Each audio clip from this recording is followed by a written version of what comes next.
Tropical update as of 8 a.m. PST, August 18th. And Erin has strengthened. It has completed out IOL cycle and has formed a large eye. Look at that. Amazing. Yeah. Her, Here's the latest advisory as of 8 a.m. PST or 11 a.m. Eastern Standard Time. Very well defined IOL eye. They've recon found 955 millibar pressure and peak 700 millibar winds, sport 120 knots.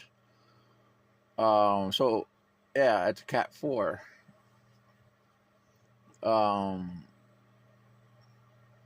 Its forward speed is 8 or 9 knots. Although there hasn't been much closer to this mode than the hurricane again wobbled to the west-northwest. Nevertheless, the steering pattern and track kind of remain about the same as it has been over the past day. I agree with that.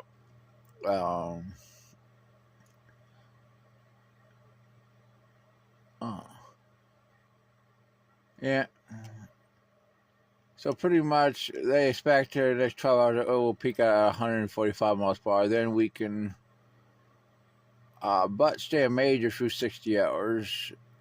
Cat 2 about through 96 hours, but hurricane fell out the whole pair, 120 hours.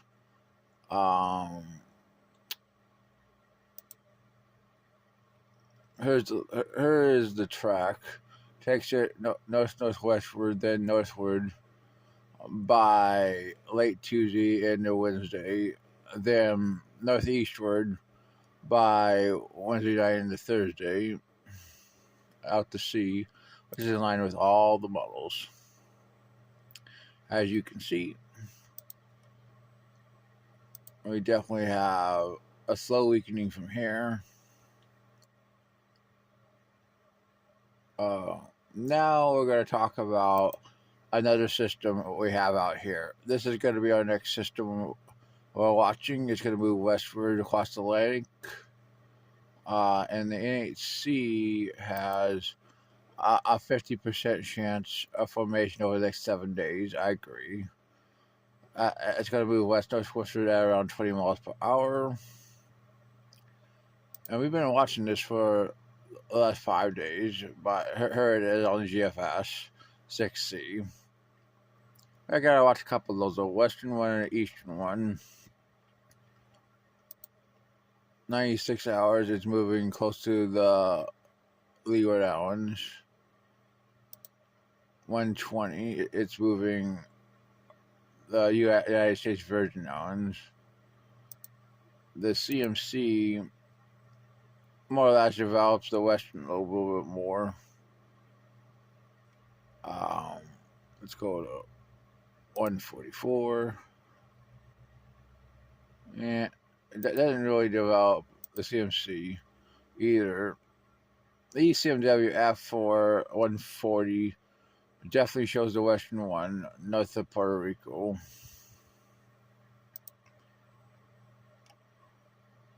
It definitely shows this one. It agrees closer to the GFS. On it thinking. GFS pulls it into the Bahamas by 168. ECAI shows it much further north.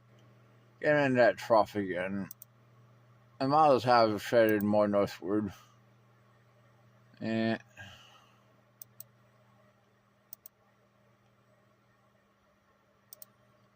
192 close to Florida. 216 moving northward along the trough. We get a little bit of a low pressure in the Eastern Pacific, so that may be something to watch long term. CMC definitely forms a low pressure in the Eastern Pacific,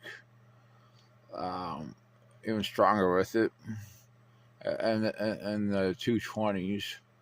While the Eastern system it forms is getting to be pretty significant north of the leewards.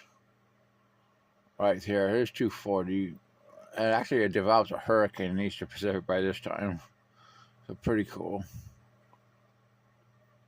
Let's look at the GFS. Definitely showing Furlan moving off the coast of the United States, while GFS doesn't develop anything to the north of Puerto Rico because it doesn't involve the eastern system at all. We could look at some of the neighbors. GFS, you definitely have a trough for this time frame. Go back to 186. You have the trough.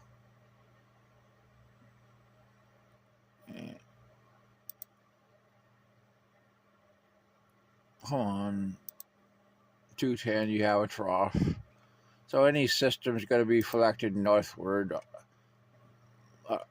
up about the same route as Erin is. If you believe this pattern holds, and I think it does over the next 10 days. Here's GPS. It also shows a trough. So yeah, any system that comes from the MDR will move around like this and out to sea most likely. So that is what we think today. That is your tropical update.